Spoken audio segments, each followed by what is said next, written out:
In today's episode of Crypto Over Coffee, we're talking about two major cryptocurrencies that I regret buying and what I learned from both of those mistakes. So hopefully it can help you, but that's not all. We've got news about some controversies surrounding Ethereum, an update on the Voyager sale, and a whole bunch more. So that said, you know the drill. Grab yourself a coffee, make sure you're subscribed, and stick around for the whole episode. Got my coffee right here today. That's from Onyx Coffee, one of my favorite roasters. So quick coffee break. Now, in a bear market, it's pretty hard to look at one's portfolio and see much else but regrets when what's left of your holdings are down pretty badly. But there are bad moves that one makes that have a lasting impression and that bring us lessons learned long after the asset's no longer in one's portfolio. And one of those regrets for me is none other than Solana.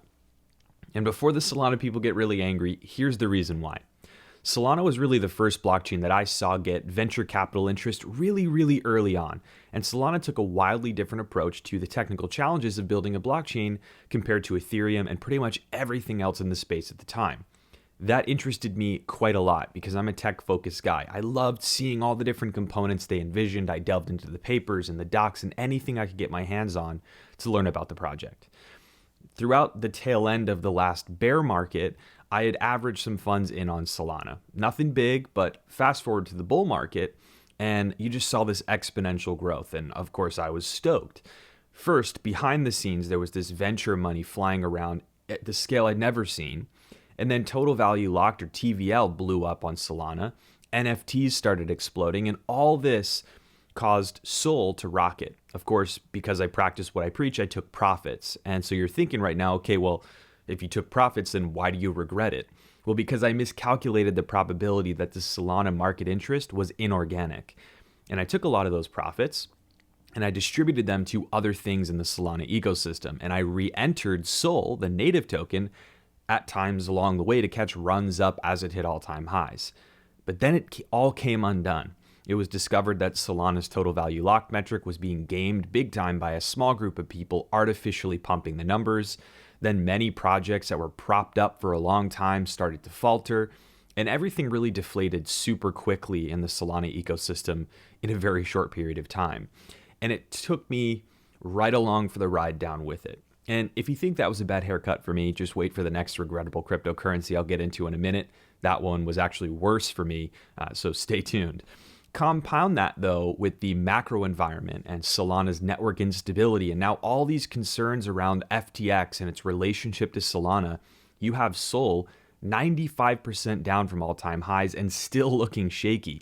And like I said weeks ago, in the wake of the FTX saga, I exited Solana and pretty much all Solana-related investments altogether.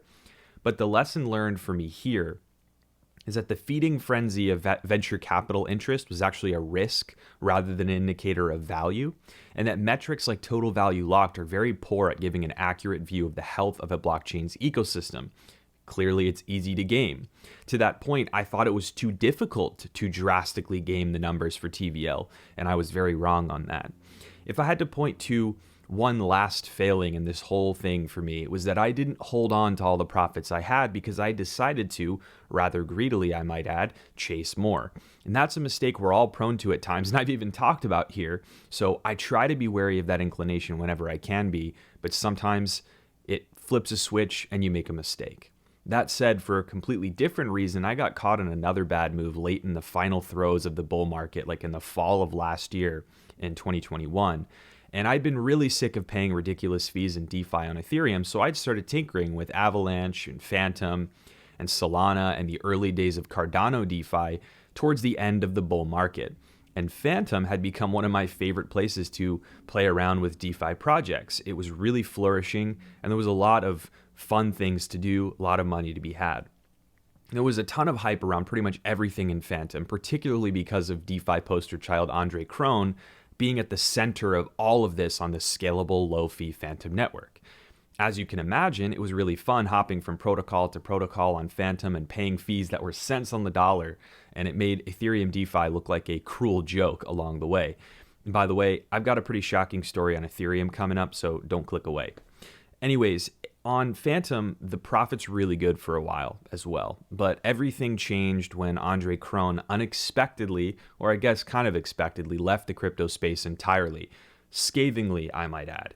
Krohn and his often crazy but innovative DeFi protocols were a major driving force behind interest in Phantom, and he was really involved in Phantom, the protocol itself.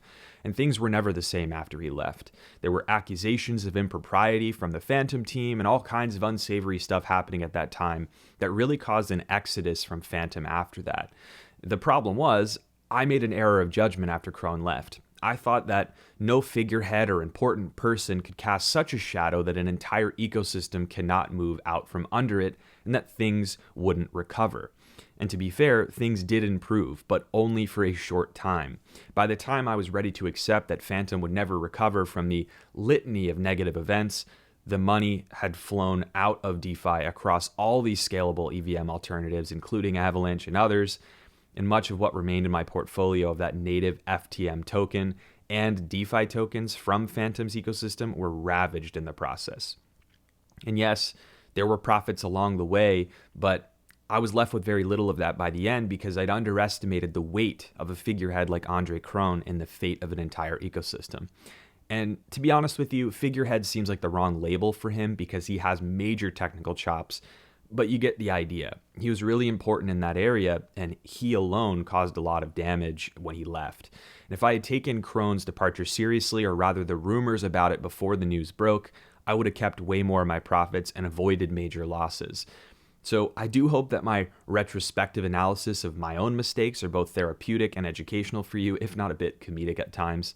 So if you enjoy this type of content, let me know, and I'll keep making more of it as time goes on because I'll probably make more mistakes in the future, just hopefully not more of the same ones that I've already made. And speaking of mistakes, I really do think that the Ethereum core development team is making a mistake in its approach to the upcoming Shanghai update.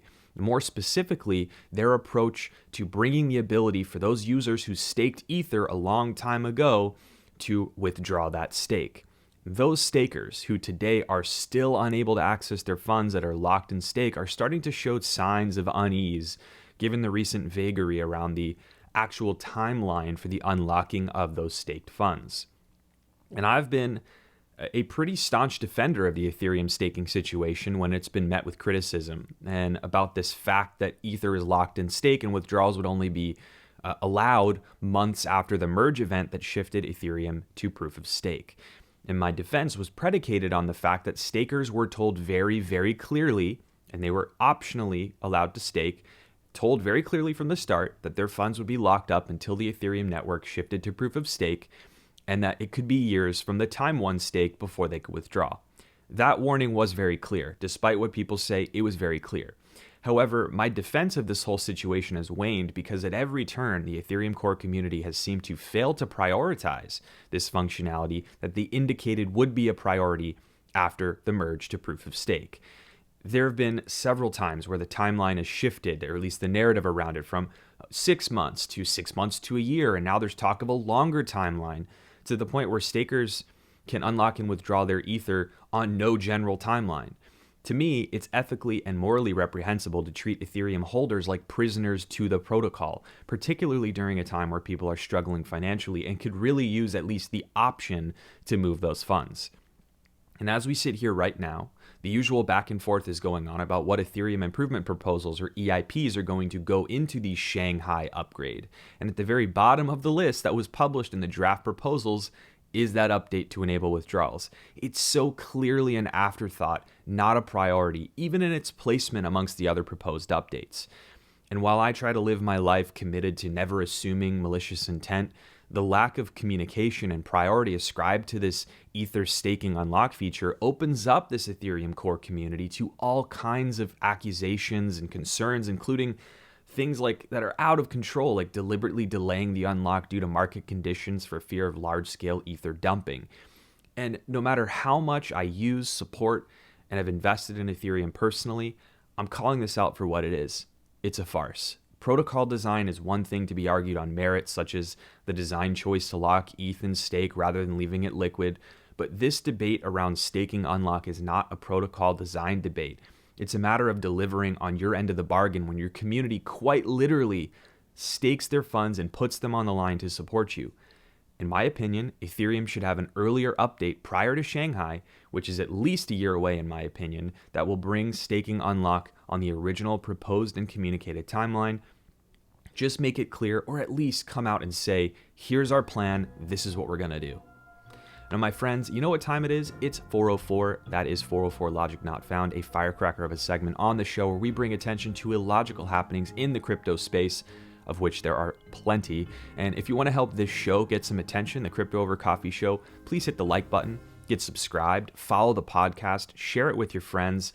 All of that is super appreciated. And today we have another segment featuring one of our favorite 404 guests, Elizabeth Warren. And it seems like there's no shortage of foolish statements and sentiments from Senator Elizabeth Warren about crypto. So here we are again, another one. In the wake of the FTX implosion that had sent crypto markets reeling, Senator Elizabeth Warren wrote a scathing op-ed piece in the Wall Street Journal titled, quote, "Regulate crypto or it'll take down the economy." And it also had a strapline which read, "Financial innovators always claim they don't need oversight. They're always proved wrong." Now, in the headline and strapline alone, there is so much stupidity that is almost intoxicating. So let's just start there and then we'll move into the actual piece. First of all, the boldness of the claim that crypto, a sub $1 trillion asset class globally, could take down the economy without regulation is not only farcical, it is intellectually dishonest to state in any way that is not satirical. Even in the future, let's say it's a $5 trillion area, it's not going to take down the whole economy. For years, officials have been minimizing the impact of crypto and its effect on the broader economy, and we've seen the nastiest contagion in crypto history over the last several months, and it has not affected the economy in the slightest. The actual data points point to the exact opposite of what Senator Warren is stating in this hyperbole of a title. The second point that stands out here is this call for regulation to avoid such an outcome. The funny part is that a lot of the disastrous financial consequences of the many failed crypto pillars of the last year could have been avoided if regulators had actually done their job in the first place. And a lot of people are going to say this subjectively. I get it. There's two sides to the story. But instead of regulating, we had a lot of virtue signaling, posturing, and misplaced enforcement action that seemed to completely miss the massive, urgent opportunities to save the retail investor from losing big, which is the whole mission of the regulator, right? To save the retail investor from losses. There have been repeated calls from crypto industry leaders to come to the table with lawmakers and regulators to come up with sensible solutions and rules to make it easier to build in the United States with clear policies and frameworks for avoiding systemic fraud like we've seen on display this year. At each opportunity to do that, there's been just utter failure, political nonsense to even start on that path. And the only thing we've seen is enforcement action. That's not regulating. Further into the article's contents, Senator Warren brings up the same tired narratives about crypto's dangers, citing terrorist financing and illicit uses that the US's own Treasury Department has found to be a far more minuscule issue than it's been made to be in recent reports on these illicit activities, such as the 2022 National Terrorist Financing Risk Assessment that the Treasury published earlier this year. Throughout this short, single-sided, rhetoric-filled piece, Senator Warren calls for aggressive funding in support of regulators and enforcement against crypto, but at no point calls for the prerequisite task of establishing regulatory frameworks in the U.S. for cryptocurrency. It has never been in debate that enforcement can and should be brought against bad actors who use cryptocurrency or any financial instrument of that matter for committing fraud or any sort of illicit activity. But it seems like many of those who have been targeted for enforcement to date are not the most egregious offenders, not the ones who've cost people the most losses. The 404 logic not found here is in the paradoxical, exaggerated, and obtuse claims against an entire industry of which we have addressed only a few examples of. However, the saddening part of this is that we've crossed the void into delusion now, where anger and fear overrides the facts. Crypto is not a systemic risk to the economy. Crypto has not been regulated in good faith despite calls to do so. There is no regulatory clarity.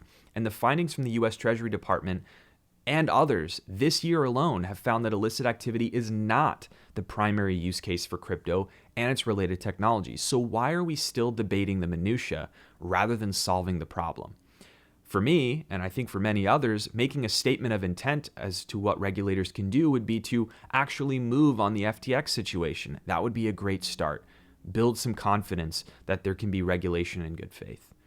In other news, the sale of the embattled crypto lending platform Voyager, who entered Chapter 11 bankruptcy proceedings earlier this year, was thrown into complete disarray after the FTX exchange imploded. Why, you might ask? Because FTX, now with a $10 billion plus hole in its balance sheet, was the buyer of Voyager and its assets. This, of course, threw the many affected investors from Voyager into a renewed sense of uncertainty because the auction sale of Voyager could no longer proceed as planned.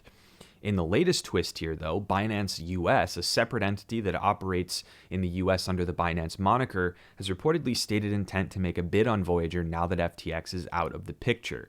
And this is even more juicy than it seems at face value because there was quite a bit of rumor mill going on around whether FTX's Sam Bankman-Fried was undermining Binance US's original bid for Voyager behind the scenes with regulators to win the bid for FTX. Regardless of the veracity of those rumors, Binance US acquiring Voyager will give its users the best chance of recovering at least some semblance of the value they had lost on the platform in its bankruptcy, which is good news overall. The real question is, though, will the sale go through? What will the terms be? And how much, if any, will the investors affected be repaid if this deal does go through? So we're going to have to wait and see how this one pans out. I know that CZ, the leader of Binance holistically around the world, is already signaling that this is true. It's not just a rumor. So we'll have to see how this plays out. And hopefully, Voyager folks will be made as whole as possible. That being said, folks, that is going to do it for Crypto Over Coffee today. I really appreciate you stopping by. Hope you have a wonderful rest of your weekend. And if you have some time to stick around, I've got another video here all about something that you're really going to want to know about in the crypto space. I'm going to link it up on the screen for you or in the description on the podcast platforms. So thank you so much as always. And until next time, cheers.